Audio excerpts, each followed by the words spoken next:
तो सबसे पहले वास्तविक संख्या। तो वास्तविक संख्या बताए थे कि क्या होता है, टोटल चीज डिटेल में पढ़ाए थे। अब हम लोग क्या करेंगे, शॉर्ट में देखेंगे, है ना, हर चीजों को शॉर्ट में देखेंगे। तो वास्तविक संख्या क्या होता है, वास्तविक संख्या बताए थे कि परिमेय संख्या के समुच्चय और अपरिमेय संख्या के समुच्चय को मिलाने से जो समुच्चय बनता है उसको वास्तविक संख्या कहते हैं।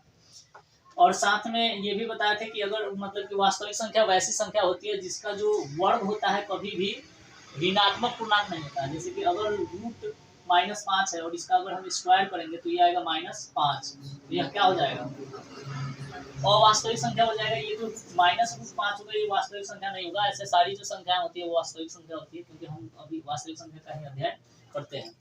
परिमेय संख्या क्या होता है और परिमेय संख्या क्या होता है, इससे क्वेश्चन पूछा जाता है ऑब्जेक्टिव में चुनने के लिए कि बताइए कि निम्नलिखित में कौन परिमेय संख्या है, या पूछा जाता है कि बताइए निम्नलिखित में कौन अपरिमेय संख्या है। तो इसके लिए हम लोग देखेंगे कि कैसे हम ये जान सकते हैं कि परिमेय संख्या कौन है और अपरिमेय संख्या कौन है, अलग से हम लोग देखेंगे। तब तक शॉर्ट में जान लेते हैं कि प्राकृत संख्या क्या होती है, पूर्ण संख्या क्या होती है, सम या विषम संख्या क्या होती है, भाज्य और अभाज्य संख्या क्या होती है, पूर्णांक संख्या क्या होती है, स्वाभाज्य संख्या क्या होती है, और उसके बाद हम इससे संबंधित ऑब्जेक्टिव क्वेश्चन जो एग्जाम में पूछा जाता है उसको देखेंगे। तो प्राकृत संख्या क्या होती है, प्राकृत संख्या को हम कैपिटल एन से सूचित करते हैं, पता ही होगा। और यहाँ पर एन बराबर क्या होता है, जो प्राकृत संख्या होता है वो कहाँ से शुरू होता है, 0 से, 1 से शुरू होती है। ठीक है, तो प्राकृत संख्या कहाँ शुरू होगा, 1। तो 1 जैसे 2, 3, 4, 5 इस तरह की अगर संख्याएं होगी तो उसको हम क्या कहेंगे, प्राकृत संख्या। इसको अगर परिभाषित करना हो तो क्या कह सकते हैं कि 1 से शुरू होकर के अनंत तक जाने वाली संख्या को क्या कहते हैं, प्राकृत संख्या कहते हैं। या हम इसको ऐसे भी कह सकते हैं कि गिनती की सारी संख्याओं को क्या कहते हैं, प्राकृत संख्या कहते हैं। आगे नहीं आया सब। और पूर्ण संख्या कहाँ से शुरू होता है, पूर्ण संख्या 0 से। और पूर्ण संख्या को कैसे से सूचित किया जाता है, W से। क्या चीज होगा, पूर्ण संख्या क्या होता है, जो संख्या 0 से शुरू होगा वो क्या कहलाती है, पूर्ण संख्या कहलाती है। जैसे 0, 1, 2, 3, 4 डॉट डॉट डॉट, ये क्या हो जाएगा, पूर्ण संख्या। ठीक है, तो क्या हो जाएगा यह पूर्ण संख्या, याद रखना है। अब ऑब्जेक्टिव में क्वेश्चन पूछा जाता है, तो कभी अगर क्वेश्चन ये पूछ दे कि बताइए कि प्राकृत संख्या के समुच्चय और पूर्ण संख्या के समुच्चय में कौन सा समुच्चय बड़ा होगा, तो कौन सा समुच्चय बड़ा होगा, तो पूर्ण संख्या का समुच्चय बड़ा होगा। यानी कि जो वैल्यू होगा वो ग्रेटर देन क्या होगा, n होगा। क्यों, क्योंकि इसमें ये 1 से शुरू हो रही है और ये 0 से शुरू हुई है, तो दोनों में से बड़ा समुच्चय कौन हुआ, 0 वाला है ना, ये पूर्ण संख्या बड़ा हो गया। अब देखते हैं सम संख्या, ये जो सम संख्या और विषम संख्या ये दोनों देखते हैं। ये जो सम संख्या होता है और विषम संख्या होता है एक दूसरे के अपोजिट होता है, यानी एक दूसरे के उल्टा होता है। अगर हम क्या करें कि अगर पूरे प्राकृत संख्या के समुच्चय में से हम सम संख्या को घटा दे तो जितना जो संख्या बचेगा वो कौन सा संख्या बच जाएगा, सम संख्या, और ये क्या होगा, विषम संख्या। ठीक है, तो सम संख्या क्या होता है, नहीं, जो 2 से पूर्णतः विभाजित हो जाता है उसको क्या कहते हैं, सम संख्या। जोर से बोलो सब, इसको क्या कहते हैं, सम संख्या। हाँ, यही चाहिए ना, ताकि थोड़ा सा अच्छा लगे, ताकि हम भी बताएं। तो जो मतलब कि जो संख्या 2 से पूर्णतः विभाजित हो जाएगा वो कौन सा संख्या हो जाएगा, जैसे 2 हो गया, 4 हो गया, 6, 8, 10, यानी कि जो भी 2 से विभाजित हो जाएगा पूरा पूरा, वह कौन सा संख्या हो जाएगा। और जो 2 से पूरा पूरा विभाजित तो नहीं होगा वह इसका अपोजिट क्या हो जाएगा, जैसे 1, 3, 5, 7, 9 इस तरह से दो। तो जो संख्या 2 से विभाजित हो जाएगा वह सम संख्या, और जो संख्या 2 से पूर्णतः विभाजित नहीं होगा वह ठीक है। अब देखते हैं कि भाज्य संख्या क्या होता है और अभाज्य संख्या क्या होता है। ठीक है, भाज्य संख्या और अभाज्य संख्या। तो जैसे हम लोग देखें अभी, क्या देखें अभी कि सम संख्या और विषम संख्या एक दूसरे का अपोजिट था, यानी कि प्रत्येक अगर सम संख्या को अगर हटा दिया जाए तो बचेगा वो विषम संख्या हो जाएगा, और अगर विषम संख्या को हटा दिया जाए तो जो बचेगा वह सम संख्या हो जाएगा। उसी तरह से भाज्य अभाज्य के लिए होता है, अगर वह संख्या क्या है कि भाज्य होगा तो अभाज्य नहीं होगा, और अगर अभाज्य है तो वह भाज्य नहीं होगा, एक दूसरे का उल्टा होगा। तो भाज्य संख्या क्या होता है, सबसे पहले अभाज्य जान लेते हैं फिर भाज्य जानेंगे। अभाज्य संख्या को हम रूढ़ संख्या भी कहते हैं, ठीक है, याद रखना है। अभाज्य संख्या या रूढ़ संख्या एक ही है। अभाज्य संख्या को हम यौगिक संख्या भी कहते हैं। तो भाज्य संख्या कहा जाए या यौगिक संख्या कहा जाए, बात क्या है। जैसे अब अभाज्य संख्या या रूढ़ संख्या क्या होता है कि वैसी संख्या, एक से बड़ी वैसी संख्या जो खुद से कटे, मतलब खुद से पूर्णतः विभाजित हो, स्वयं से पूर्णतः विभाजित हो, या एक से पूर्णतः विभाजित हो, एक और स्वयं को छोड़ करके किसी अन्य संख्या से विभाजित नहीं हो, वह क्या कहलाता है, अभाज्य संख्या।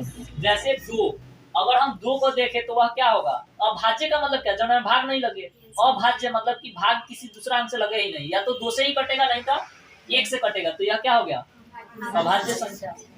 2 के बाद क्या होगा, 3 क्या है, या तो 3 से कटेगा नहीं तो फिर 1 से कटेगा, इसके अलावा किसी तीसरा संख्या से कर सकता है, नहीं कर सकता है, तो 3 क्या हो गया, अभाज्य संख्या।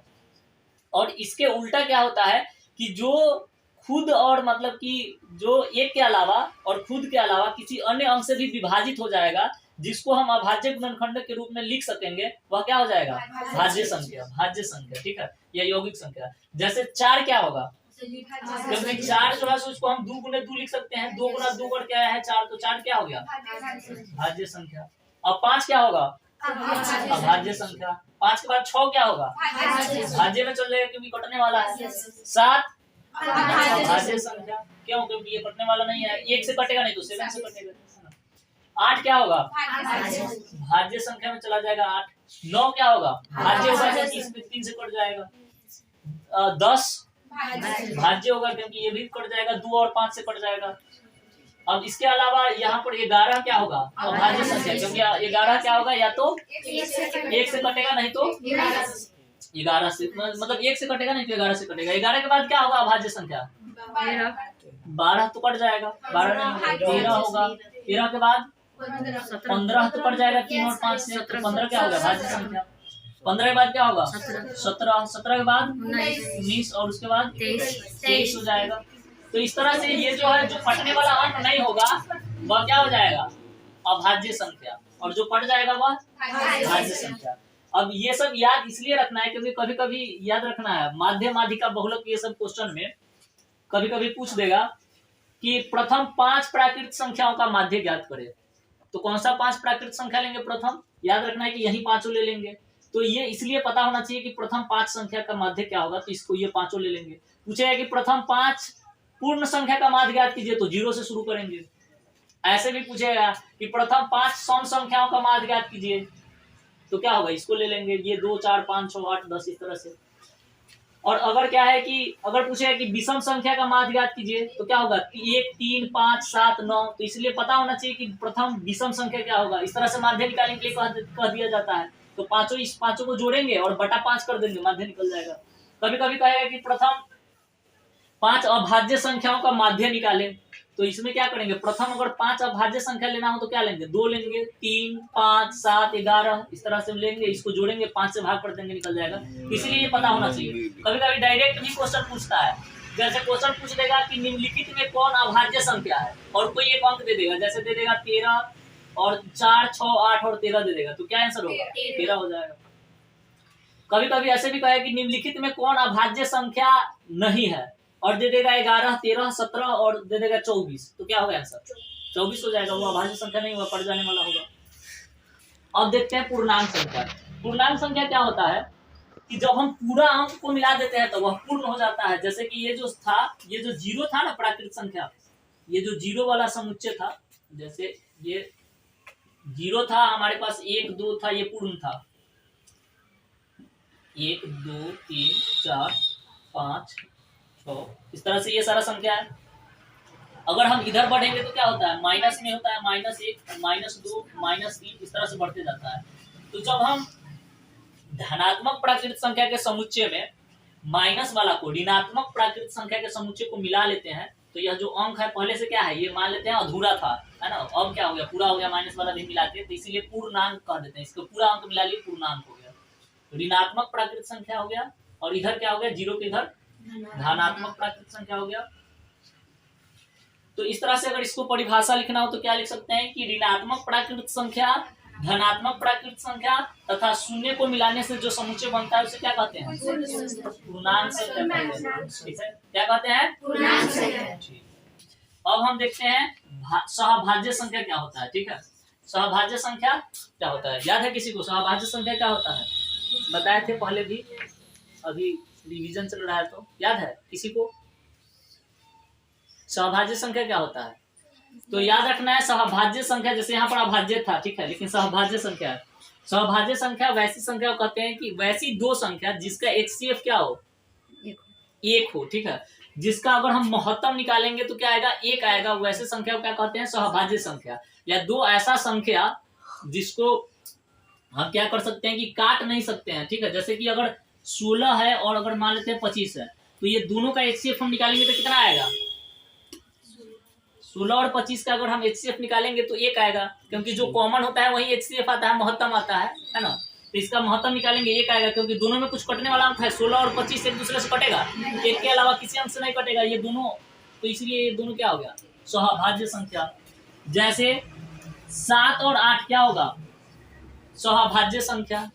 ठीक है, तो एक चीज और याद रखना है कि अगर क्या है कि दो अगर कभी कभी ये क्वेश्चन ऑब्जेक्टिव में पूछता है, याद रखना है, पूछेगा कि दो लगातार संख्याएं होती है, नीचे ऑप्शन दे देगा कि पूर्ण संख्या होती है, पूर्णांक संख्या होती है या सहभाज्य संख्या होती है, तो क्या टिक लगाएंगे? सहभाज्य संख्या, क्योंकि हमेशा दो लगातार संख्याओं का जो HCF होता है, जो मौसा होता है, वह कितना होता है? एक होता है। जैसे और भी अंक देख सकते हैं, जैसे कि 9 और 10 दोनों का HCF निकालेंगे कितना आएगा? एक, तो दोनों क्या हो गया? सहभाज्य संख्या। और ले लेते हैं कोई दूसरा, 25 और, जैसे अब बताना है ये 25 और 35 जो है सो सहभाज्य संख्या होगा कि नहीं होगा? ये सहभाज्य संख्या होगा कि नहीं होगा? नहीं होगा, क्योंकि इसमें से 5 कॉमन मिल जाएगा ना, दोनों ये 5 से नहीं कट जाएगा। 7 बजे 35 और 5 बजे 25 है ना, तो दोनों सहभाज्य संख्या ये नहीं होगा। सहभाज्य संख्या होने के लिए शर्त क्या है कि उसका जो HCF होगा वह एक होगा। जैसे और ले लेते हैं हम 22 और 29, ये दोनों सहभाज्य संख्या होगा कि नहीं होगा? ये सहभाज्य संख्या होगा, क्योंकि इसका HCF निकालेंगे तो एक आएगा। तो इस तरह से सहभाज्य संख्या हो गया, पूर्णांक संख्या हो गया, भाज्य संख्या हो गया, सम या विषम संख्या हो गया, पूर्ण संख्या हो गया, प्राकृत संख्या हो गया। इससे संबंधित जो कुछ ऑब्जेक्टिव प्रश्न अभी तक पूछा गया है उसको देखते हैं और उसके बाद हम पूछते हैं आंसर कि हाँ इसका आंसर क्या होगा। ठीक है, आगे देखना है यहाँ पर निम्नलिखित में कौन यौगिक संख्या है? तो यौगिक संख्या क्या बताए हैं? जो एक और स्वयं के अलावा किसी अन्य संख्या से भी विभाजित हो जाए वह क्या कहलाता है? यौगिक संख्या। तो अगर हम 11 को देखें तो क्या होगा? यह अभाज्य संख्या होगा, क्योंकि ये तो एक से कटेगा नहीं, तो खुद 11 से कटेगा, तो ये नहीं होगा। दूसरा बी को अगर देखें तो बी जो है, अगर ये सी को देखें तो 31 भी नहीं कटेगा, ये भी नहीं होगा, और डी 41 भी नहीं होगा, किसी से कटेगा ही नहीं दूसरे अंक से। 21 जो है सो 3 और 7 से कट जाएगा। 3 गुणे 7 हम इसको भाज्य संख्या गुणनखंड के रूप में लिख सकते हैं, है ना, अभाज्य संख्या गुणनखंड के रूप में लिख सकते हैं, इसीलिए यह क्या हो गया? भाज्य संख्या। तो इसका सही आंसर क्या हो गया? अगला क्वेश्चन देखना है, निम्नलिखित में कौन अभाज्य संख्या है? तो अभी बताए हैं अभाज्य संख्या कैसे चुनना है। अभाज्य संख्या क्या होगा? जो किसी अंक से कटेगा ही नहीं, मतलब कि जो या तो खुद से कटेगा नहीं तो एक से कटेगा। 33 को अगर देखें तो 33 का गुणनखंड क्या हो जाएगा? 3 गुणे 11, 3 से कट जाएगा नहीं तो 11 से कट जाएगा, इसके अलावा तो ये होगा। 39 को अगर पड़े गुणनखंड तो 3 गुणे 13 आ जाएगा, इसको हम अभाज्य गुणनखंड के रूप में लिख सकते हैं, इसीलिए ये क्या है? अभाज्य संख्या है। 38 को अगर देखें तो ये क्या है? 2 गुणे 19 लिख सकते हैं, इसका गुणनखंड निकल जाएगा, 2 से या 19 से कट जाएगा, ये भी क्या है? अभाज्य संख्या होगा? नहीं होगा। अगर हम बात करें ऑप्शन डी का, तो डी कटेगा या तो 1 से कटेगा नहीं तो 31 से कटेगा, तो यह क्या हो गया? सही आंसर इसका क्या हो गया?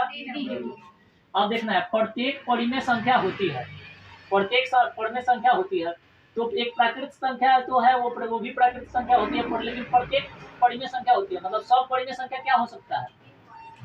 बताएं कि परिमेय संख्या के समुच्चय और अपरिमेय संख्या के समुच्चय मिलकर क्या बनाता है? वास्तविक संख्या। यानी कि जितना भी परिमेय संख्या होगा वह एक वास्तविक संख्या जरूर होगा। तो इसका सही आंसर क्या हो जाएगा?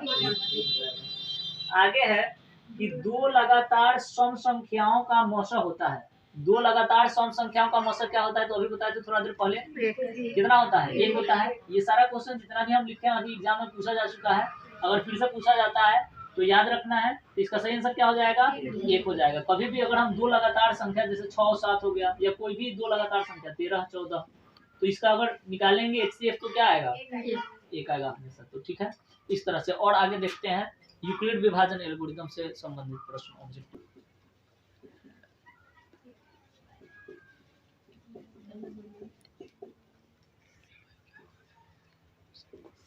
यूक्लिड विभाजन एल्गोरिथम देखना है क्या होता है यूक्लिड विभाजन एल्गोरिथम। जैसे अगर हम किसी भी संख्या में भाग देते हैं, जैसे इसको समझने के लिए एक भाग बना लेते हैं। जैसे हम डिवाइड करते हैं 3 से किसी भी संख्या को 86, ठीक है। तो अगर हम इसको भाग देंगे कितना से लगेगा, ये कितना हो जाएगा, ये कितना आ जाएगा घट के, ये कितना आएगा 6। तो ये कितना से लगेगा, 8 से लग जाएगा, 8 तरीका 24, ये घट कितना है 2। तो यहाँ पर पता होगा इसको हम क्या कहते हैं, ए। क्या कहते हैं, ए।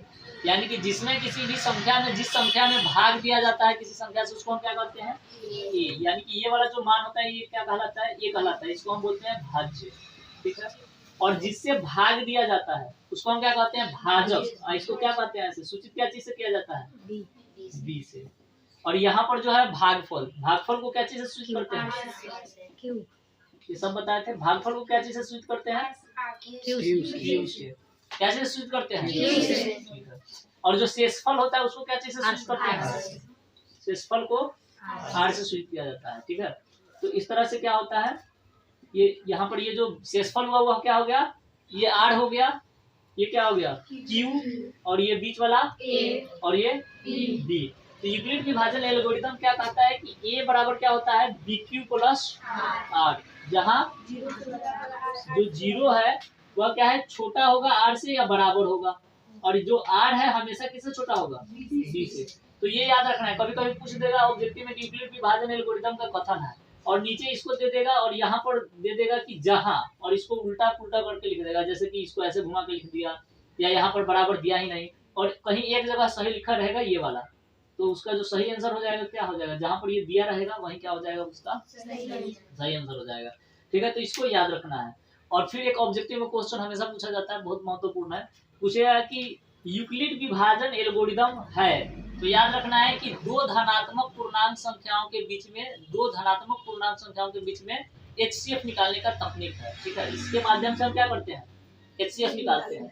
और B का जो मान है, यहाँ पर जो R है वो हमेशा B से छोटा होता है। इसका मतलब है कि जो हम घटा करके लिखेंगे वह हमेशा जो R बचेगा वह क्या बचेगा, 3 से छोटा ही बचेगा, 3 से बड़ा कभी नहीं बच सकता है, ना 3 भी नहीं बच सकता है, क्योंकि अगर 3 बचना होगा तो कट जाएगा, 3 से कट ही जाता है ये, तो कभी भी बचेगा तो ये 3 से क्या बचेगा, छोटा बचेगा। तो इस पर जो ऑब्जेक्टिव क्वेश्चन पूछा गया है अभी तक उसको देख लेते हैं, ठीक है। भाग एल्गोरिथम, ठीक है। ए बराबर बी क्यू प्लस आर में ए बराबर 72 है, क्यू बराबर 8 है, और आर बराबर 0 है, तो बी का मान क्या होगा। तो इसमें क्या है कि ये जो फॉर्मूला हम अभी देखे थे कि ए बराबर बी क्यू प्लस आर है ना, जहाँ हम लोग वो लिख देते हैं ऐसे, जहाँ 0 जो है सो छोटा होगा या बराबर होगा आर का, और आर जो छोटा है वो बी से होगा। तो इस तरह का क्वेश्चन अगर कभी भी एग्जाम में पूछा जाता है तो इसमें क्या किया जाएगा कि ए बी क्यू और आर, ये जो ए बी क्यू आर, ये किसी में, ये तीनों मतलब ये चारों में से क्या है कि किसी 3 का मान दिया गया रहेगा, ठीक है। तो किसी 3 मान दिया गया रहेगा और एक को बोलेगा कि निकालिए। जैसे ए का मान, मतलब जैसे ये तीनों का मान दे दिया है कि ए का मान निकालिए, तो ये इस फॉर्मूला को रखेंगे, निकाल लेंगे। या इसमें हो सकता है कि क्यू का मान नहीं दिया रहे, क्यू का मान निकालने के लिए कहे, तो हो इसमें से किसी एक मान को, 3 मान को देगा और एक मान को निकालने के लिए कहेगा। जैसे कि यहाँ पर अगर देखें तो 3 मान क्या क्या दिया गया है, ए का मान दिया गया है, तो ए का मान जो है सो ए के सामने लिख देंगे, ठीक है 72। जैसे क्यू का जो मान है वो क्यू के सामने लिख देंगे, बी का मान नहीं दिया गया है, निकालना है, तो बी को बी रहने देंगे, और क्यू का मान क्यू के सामने रख देंगे, कितना हो जाएगा 8, प्लस आर का मान आर के सामने लिख देंगे, 0 है तो 0 लिख देंगे, और इस तरह से इसको सोल्व कर लेंगे, वही हमारा आंसर हो जाएगा। ये 72 बराबर क्या हो जाएगा, ये 8b, और ये 0 जोड़ेंगे तो वैल्यू चेंज नहीं होगा, इतना इतना रह जाएगा। अब अगर हम इसको इधर भेजेंगे तो कितना आएगा, 72/8 बराबर ये होगा b, काट दिए तो 9 हो जाएगा ये, यानी कि ये b बराबर कितना आ गया 9। इसका सही आंसर क्या हो जाएगा, ये नंबर सही आंसर हो गया। तो इस तरह से अगर इसका क्वेश्चन, इस तरह का कोई भी क्वेश्चन पूछा जाता है तो यहाँ पर जो वैल्यू है वो चेंज होगा, हो सकता है किसी भी इसमें से किसी तीन का मान देगा, वो तीनों का मान रखना है और इस तरह से समीकरण सोल्व करना है, उसका आंसर आ जाएगा और उसमें टिक लगा देंगे और इस तरह से ऑब्जेक्टिव क्वेश्चन बन जाएगा। ठीक है, तो इसको याद रखना है। तो कभी कभी क्या होगा, ठीक है, क्वेश्चन डायरेक्ट दे देगा, कहेगा कि उसका कोई भी 2 अंक दे देगा, जैसे दे दिया 18 और 72, ठीक है, और पूछ देगा 18 और 72 का मौसम क्या होगा। ठीक है, अब पूछेगा कि 18 और 72 का मौसम है, नीचे कुछ ऑप्शन दे देगा, तो इसका मौसम निकाल लेना है, या कभी कभी गुणनखंड डायरेक्ट पूछ देता है कि इसका गुणनखंड है, इसका मौसम है, तो गुणनखंड निकालना है और उसका मौसम निकाल लेना है, एलसीएम निकाल लेना है। जैसे 18 है तो इसके लिए पहले क्या करेंगे, इसका गुणनखंड निकालेंगे, ये क्या होगा 9, ये कितना होगा 3 3, और ये 72 का अगर गुणनखंड तोड़े तो ये कितना होगा 2 से 36 हो जाएगा, ये 2 से कितना हो जाएगा 18, ये 2 से कितना हो जाएगा 9, फिर ये 3 से 3। तो अगर इसका एचसीएफ और एलसीएम 2 नंबर में भी पूछेगा इस तरह का, अगर इसका एलसीएम और एचसीएफ अगर निकालना है तो एलसीएम एचसीएफ सबसे पहले निकालने के लिए क्या करेंगे, सबसे पहले तो इसका हम गुणनखंड लिख लेंगे कि जितना होगा उतना गुणनखंड लिख लेते हैं। 18 का जो अभाज्य गुणनखंड होगा वो क्या हो जाएगा, 18 का जो अभाज्य गुणनखंड हो जाएगा वो कितना हो जाएगा, अभाज्य गुणनखंड बराबर हो जाएगा 2 गुने 3 के पावर 2 हो जाएगा, इसका क्या हो जाएगा 2 के पावर 3 गुने 3 के पावर 2, ये लिख देते हैं यहाँ पर 72 का अभाज्य गुणनखंड बराबर।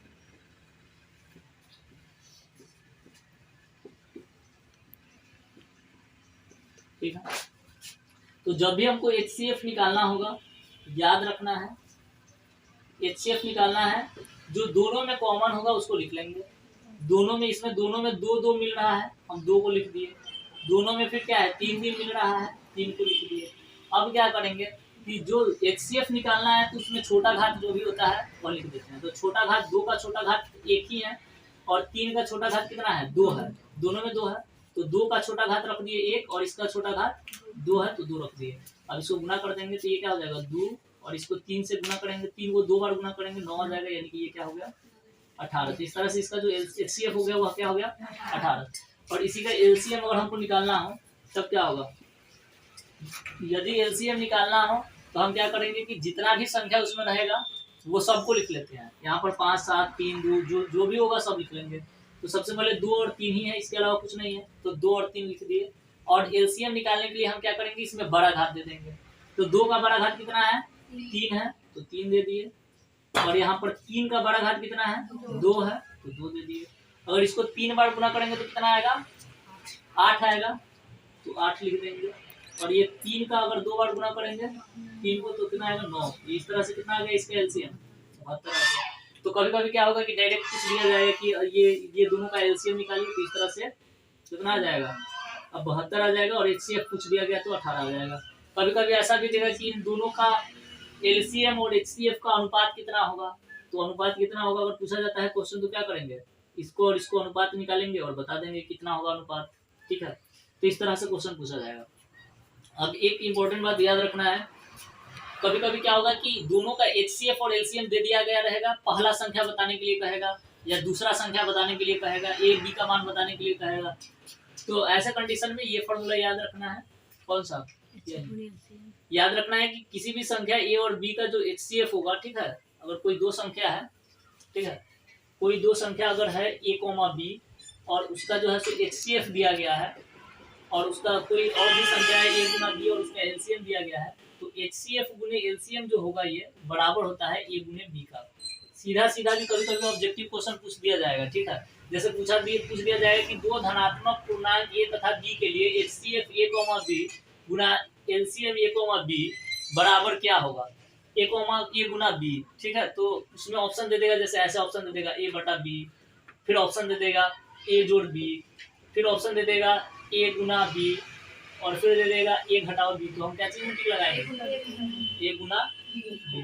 तो याद रखना है कि किसी भी 2 धनात्मक पूर्णांक का जो ये एचसीएफ गुना एलसीएम होगा वह ए गुने बी के बराबर होगा।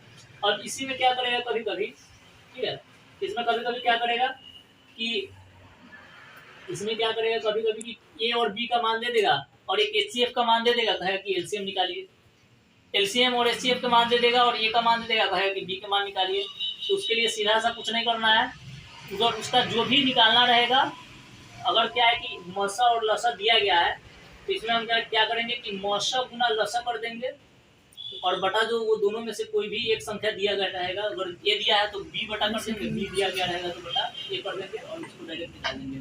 इस तरह का जो क्वेश्चन पूछा जाता है ऑब्जेक्टिव में, उस तरह के कुछ क्वेश्चंस को देखते हैं और उसके बाद बताते हैं कि कैसे क्वेश्चन पूछा जाएगा और कैसे हल निकालना है जल्दी से।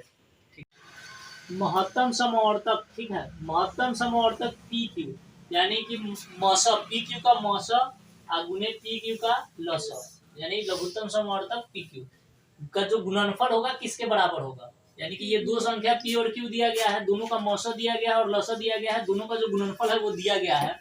तो पूछा जा रहा है कि दोनों का जो गुणनफल होगा वो किसके बराबर होगा, पी गुने क्यू के बराबर होगा या पी बटा क्यू के बराबर होगा या पी स्क्वायर क्यू स्क्वायर के बराबर होगा या पी बटा पी के बराबर होगा। तो क्या होगा आंसर, बी गुने क्यू हो जाएगा। क्यों, क्योंकि अभी बताया कि दो संख्याओं का जो लसा होता है और जो मौसा होता है उसका जो गुणनफल होता है वो दोनों संख्याओं के गुणनफल के ए गुने बी के बराबर होता है। तो यहाँ ए बी के जगह पर पी क्यू है तो ये जो गुणनफल होगा पी गुने क्यू होगा, तो सही आंसर इससे क्या हो जाएगा, ये हो जाएगा।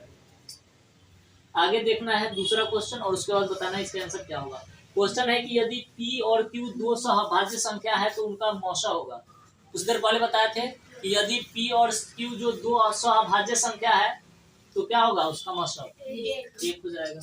या यहाँ पर सहभाज्य नहीं होकर के अगर अभाज्य संख्या भी पूछा जाए तो भी क्या होगा आंसर इसका, अभी बताएं अगर ये एचसीएफ पूछा जाता है, दोनों का एचसीएफ निकालेंगे, टिक लगा देंगे। जैसे पूछ रहा है कि 45 और 60 का मौसा है तो क्या होगा मौसा, तो इसके लिए क्या है कि मौसा जब भी निकालना हो, अगर शॉर्ट में अगर जल्दी निकालना हो, याद रखना है कि दोनों अंक जिससे कट जाएगा ना वह बड़ा संख्या जिससे दोनों कट जाएगा, दोनों में जो कॉमन होगा वही क्या होगा इसका एचसीएफ होगा।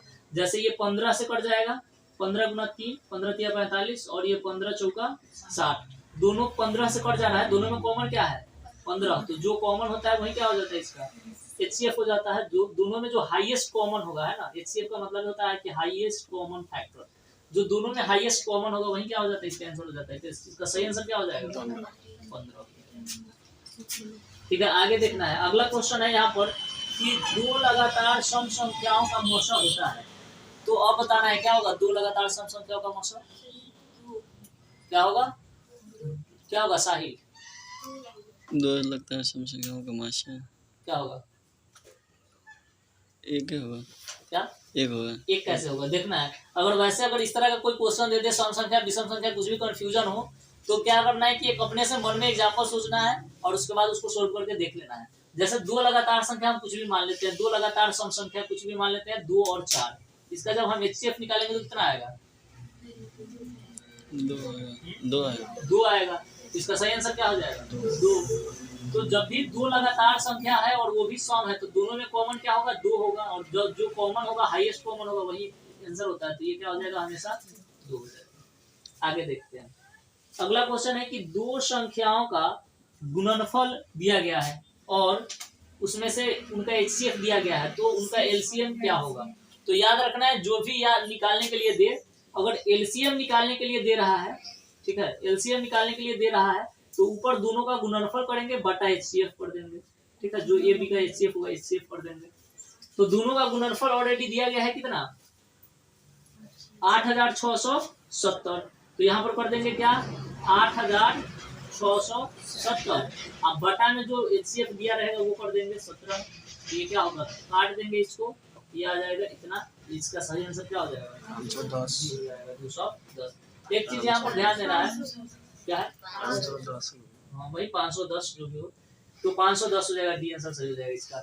यहाँ पर ध्यान रखना है कि अगर यहाँ पर एचसीएफ रहता, ठीक है, अगर इसी में अगर एचसीएफ रहता तो क्या देते बटा। याद रखना है कि दोनों संख्या का गुणनफल ऊपर रहेगा, एचसीएफ हो या एलसीएम हो, निकालना अगर एचसीएफ या एलसीएम है, एचसीएफ निकालना रहेगा तो यहाँ पर एलसीएम से भाग हो जाएगा, एलसीएम से बटा कर देंगे, और अगर एलसीएम निकालना है तो एचसीएफ को बटा कर देंगे, ए गुने बी दोनों हमेशा ऊपर होगा। और अगर वहीं ए बी को निकालना है तो हमेशा एचसीएफ और गुने ऊपर एलसीएम हो जाएगा, ठीक है, एलसीएम हो जाएगा और हम क्या करेंगे बटा किसको करेंगे, ए या जो ए बी निकालना है, ए निकालना है तो बी को बटा करेंगे, बी निकालना रहेगा तो ए को बटा करेंगे और इस फॉर्मूला से निकाल लेंगे। तो इस तरह का क्वेश्चन होता है, इस तरह का क्वेश्चन भी एग्जाम में हमेशा पूछा जाता है, तो इसको ध्यान रखना है। और आगे देखते हैं, आगे देखना है यदि ए बराबर दिया गया है इतना और बी बराबर दिया गया है इतना तब कह रहा है कि लसा a, b होगा। ठीक है, इस तरह का प्रश्न भी कभी कभी एग्जाम में पूछा जाता है। तो इस तरह की संख्याओं को हल करने के लिए क्या करना है कि जैसे हम पहले HCF या LCM निकालते थे तो उसमें गुणनफल निकाल के लिखते थे। ठीक है, लेकिन इसमें ऑलरेडी क्या है कि गुणनफल दिया गया है। ठीक है, तो हम मान लेंगे कि ये दोनों जो है सो ये दोनों का जो किसी संख्या का गुणनफल है और उसके बाद हम इसको सोल्व कर लेंगे। जैसे ये इसका और क्या है, इसका ये गुणनफल दिया गया है तो एलसीएम कह रहा है कि क्या होगा, तब लसा होगा। लसा माने एलसीएम क्या होगा। तो अभी हम थोड़ा देर पहले बताएं कि एलसीएम निकालने के लिए क्या करते हैं, जितना भी संख्या होगा दोनों के गुणनफल में लिख लेते हैं। तो दोनों के गुणनफल में कौन सा संख्या है, 2 है, 3 है, 5 है और यहाँ पर 7 है। तो 2 3 5 7 है, इसके अलावा कोई तीसरा अंक नहीं है ना। तो 2 3 5 7 लिख लेंगे, 2 3 5 7 सबको लिख लेंगे। अब उसके बाद हम क्या करेंगे बताए हैं, अगर एलसीएम निकालना है तो उसका सबसे बड़ा घात लिखते जाते हैं। तो 2 का जो सबसे बड़ा घात होगा दोनों में तो देख लेंगे कौन सा है और उसके बाद हम लिख देंगे। यहाँ पर बड़ा घात क्या है, 3 है और यहाँ पर बड़ा घात क्या है, 4 है। तो बड़ा घात कौन है, 4, तो 4 लिख दिए। 3 का बड़ा घात क्या है, 1 है, यहाँ पर 1 ही 3 है तो 3 का बड़ा 1 ही है तो कुछ नहीं लिखेंगे, एक ऐसे भी है।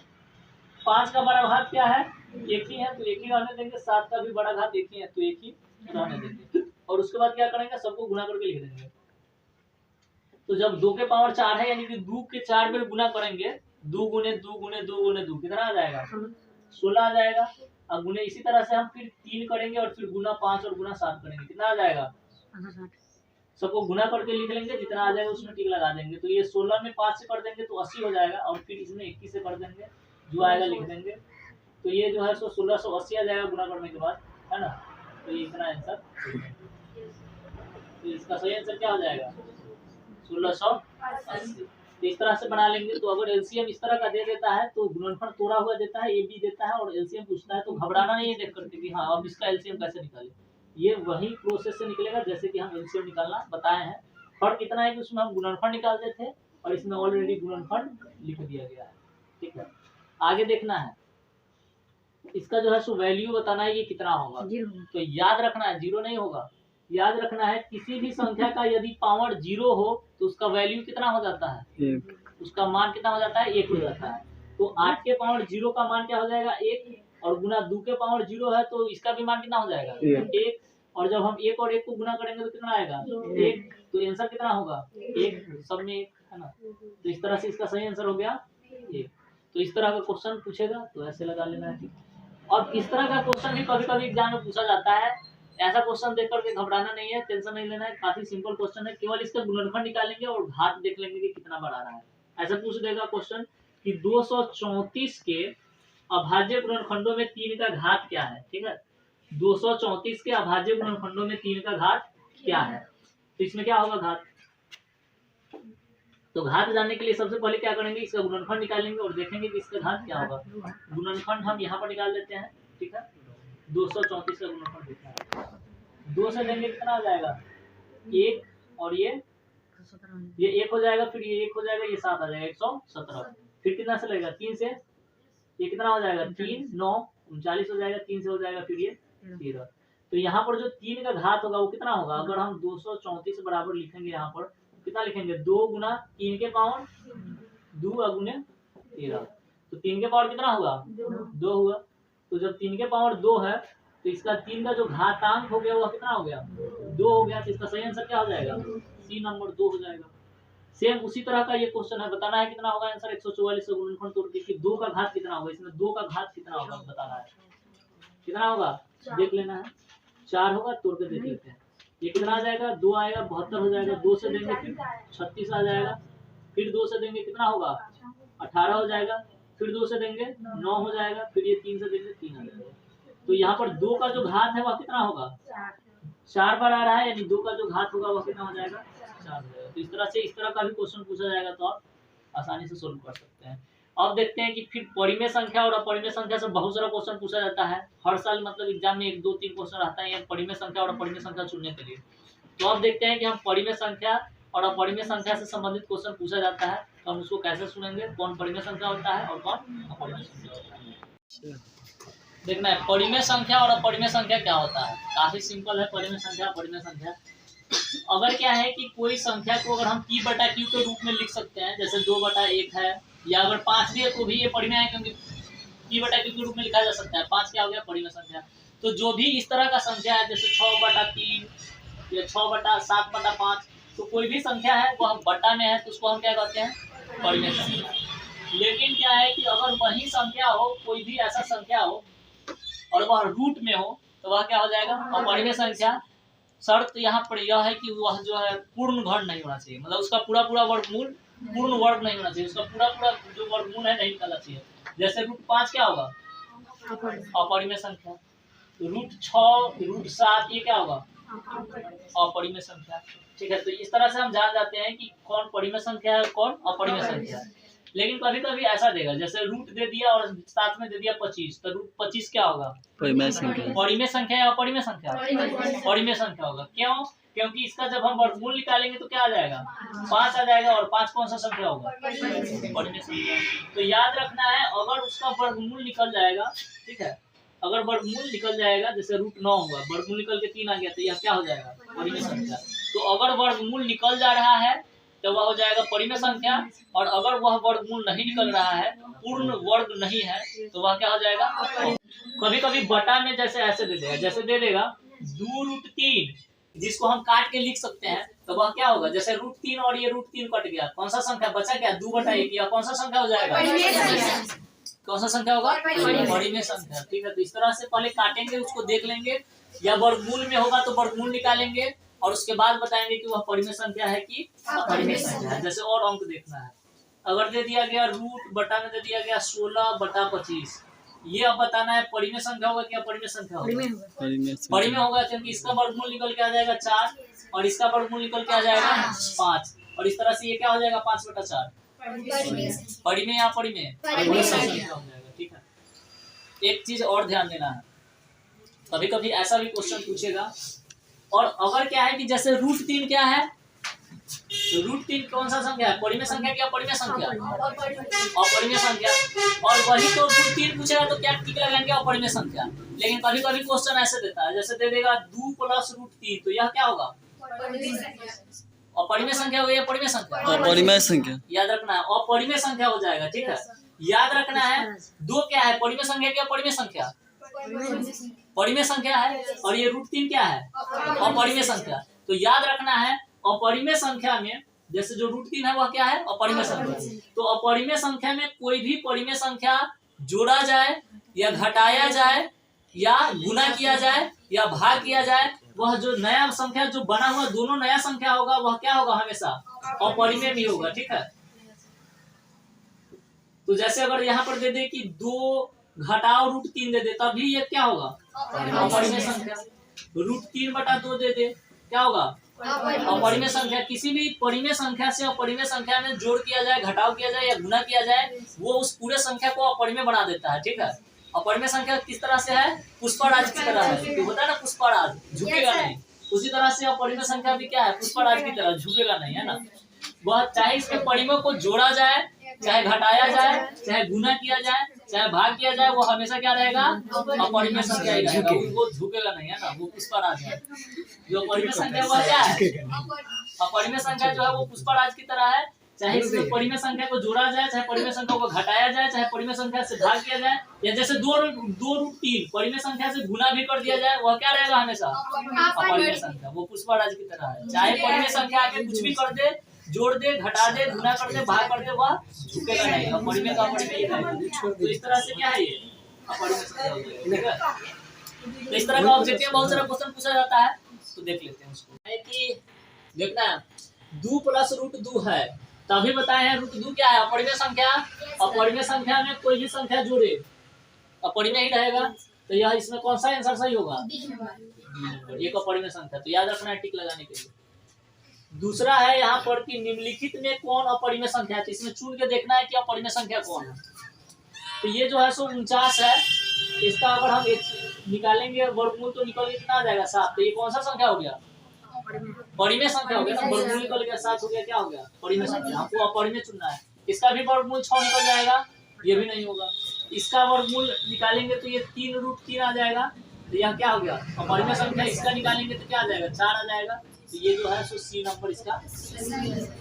आगे देखना है, आगे है कि निम्नलिखित में कौन परिमेय संख्या है। ठीक है, क्वेश्चन है कि निम्नलिखित में कौन परिमेय संख्या है। तो कौन परिमेय संख्या है, कौन परिमेय संख्या। ये अपरिमेय संख्या होगा, √7 है, नहीं निकलेगा, पर इसका भी नहीं निकलेगा, अपरिमेय है। ये भी क्या है, अपरिमेय है। यहाँ पर इसका वर्गमूल कितना निकल जाएगा, 7, और इसका वर्गमूल 9। ये 7/9 आ गया, तो यह क्या हो गया, परिमेय संख्या। तो इस तरह से टिक लगा लेंगे। आगे है निम्नलिखित में कौन अपरिमेय संख्या नहीं है। इसमें ये चुना है कि कौन अपरिमेय नहीं है। पाई जो है हमेशा याद रखना है एक अपरिमेय संख्या होता है, तो जो पाई होगा वह क्या होगा, एक अपरिमेय संख्या। और वहीं अगर पाई का मान 22/7 पूछेगा तो यह हो जाएगा परिमेय संख्या। याद रखना है 22/7 क्या होगा, परिमेय संख्या, लेकिन पाई क्या होगा, अपरिमेय संख्या। √7 भी क्या होगा, अपरिमेय संख्या होगा। पूछा जा रहा है कौन अपरिमेय नहीं है, ये भी क्या होगा, अपरिमेय, क्योंकि रूट वर्गमूल निकलने वाला नहीं है, √2/√5 है, ये भी अपरिमेय संख्या होगा। बच गया कौन, ये। अगर इसको हम कट करेंगे, 3 से ये कट जाएगा, ये क्या बच जाएगा 25, और ये क्या बच जाएगा 16। वर्गमूल निकालेंगे तो ये क्या हो जाएगा, 3 गुने इसका 5 का, ये 25 का वर्गमूल 5 आ जाएगा, और ये 48 का वर्गमूल 16 का वर्गमूल कितना आ जाएगा 4, यानी ये 15/20 आ जाएगा। तो यह क्या हो गया, परिमेय संख्या। तो इसका सही आंसर क्या हो गया, डी। यहाँ पर ध्यान देना है, ये जो है पूछा जा रहा है कि कौन सा संख्या है। दशमलव वाला अभी बताया नहीं है, याद रखना है। दशमलव में अगर है तो कैसे जानना है, अगर क्या है दशमलव प्रसार शांत हो या अशांत हो, वह होता है परिमेय संख्या। जैसे 1.2 है, ये शांत है, क्या हो गया, परिमेय संख्या। या 1.3333 अगर सेम पैटर्न पर आ रहा है, अशांत आवर्ती है, तो वह क्या हो गया, तभी वह परिमेय संख्या होगा। लेकिन अगर क्या है कि वह अशांत अनावर्ती है, यानी कि उसका कोई निश्चित पैटर्न पर नहीं बढ़ रहा है, दशमलव के बाद सेम अंक अगर रिपीट नहीं हो रहा है, तो ऐसे संख्या को हम कहते हैं अपरिमेय संख्या। तो यहाँ पर ये वाला जो आंसर होगा, इसका भी सही आंसर क्या होगा, अपरिमेय संख्या। अब जो है सो क्वेश्चन पूछेगा कि दशमलव प्रसार किसी कोई p/q के रूप में कोई संख्या दे देगा भिन्न, और पूछेगा कि इसका दशमलव प्रसार शांत होगा या अशांत होगा। तो उसके लिए अभी बताते हैं कि कैसे होता है। क्वेश्चन है कि निम्नलिखित में किसका दशमलव प्रसार शांत है। तो जब भी इस तरह का क्वेश्चन पूछा जाएगा कि किसका दशमलव प्रसार शांत है और इसको बताना होगा, तो इसके लिए हम क्या करेंगे, केवल हर का गुणनखंड तोड़ेंगे और देखेंगे कि अगर उसका हर का जो गुणनखंड है 2 के पावर m गुने 5 के पावर n के रूप का होगा, तो उसका जो दशमलव प्रसार है वह शांत होगा।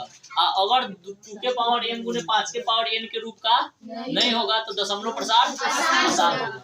इसका मतलब यह है कि 2 और 5 के अलावा कोई भी तीसरा अंक अगर आ जाएगा तो वह अशांत हो जाएगा, और अगर 2 और केवल 5 आएगा, केवल 2 आए या केवल 5 आए या 2 या 5 दोनों आए, तो वह शांत होगा। और 2, 5 के अलावा कोई भी अगर तीसरा अंक उसके गुणनखंड में आ जा रहा है, तो वह क्या हो जाएगा, अशांत हो जाएगा। तो अगर हम इसका गुणनखंड तोड़ के देखेंगे, तो इसका जो गुणनखंड होगा, ये अगर ये निकालेंगे इसका गुणनखंड इस तरह से 1600 का गुणनखंड निकालेंगे, अपना निकाल के देख लेना है। 800 इस तरह से, फिर देंगे 200, 400 होगा, फिर इस तरह से देंगे 200, कितना आ जाएगा 200, फिर इस तरह देंगे 100 हो जाएगा, फिर 200 देंगे कितना आ जाएगा 50 आ जाएगा, फिर 200 देंगे कितना आ जाएगा 25 आ जाएगा, फिर 5 से आ जाएगा। यानी कि ये कितना 2 आ गया, 1 2 3 4 5 6 है ना। 2 के पावर 6 आया गुने 5 के पावर 2 आया, यही ना है। तो इसमें 2 और 5 के अलावा कुछ आ रहा है, नहीं आ रहा है, तो यह क्या हो जाएगा, इसका दशमलव प्रसार शांत। 2 और 5 के अलावा, ठीक है, 2 गुने 5 के अलावा कोई भी अगर तीसरा अंक आ जाता, तब वह क्या हो जाता, अशांत। तो इसका सही आंसर क्या हो गया, ये हो गया। कभी कभी कटने वाला अंक होगा तो उसको काट भी लेते हैं, तो यहाँ पर अगर ये 5 से कटेगा भी, तो फिर अगर 1 5 कट जाएगा, तो फिर भी तो 1 5 बचेगा ही, तो उससे कोई फर्क पड़ने वाला है नहीं, ये हो जाएगा। अगर फटने वाला हो तो काट लेंगे। ये पूछ रहा है कि इसका जो है p/2 के पावर m गुने 5 के पावर n के रूप में इतना को लिखा जा सकता है। तो इसको हम जब दशमलव हटाएंगे p/q के रूप में बदलने के लिए, तो ये कितना हो जाएगा, बटा में 100 हो जाएगा। तो 100 को हम कैसे लिख सकते हैं, 67 बटा अगर 100 का हम गुणनखंड तोड़ेंगे, तो ये कितना आएगा, 2 के पावर 2 गुने 5 के पावर 2, ठीक है, यही ना आएगा। तो इसका सही आंसर कौन हो जाएगा, जहां पर ये होगा, कहाँ पर है ये, बी नंबर। तो सही आंसर क्या हो गया,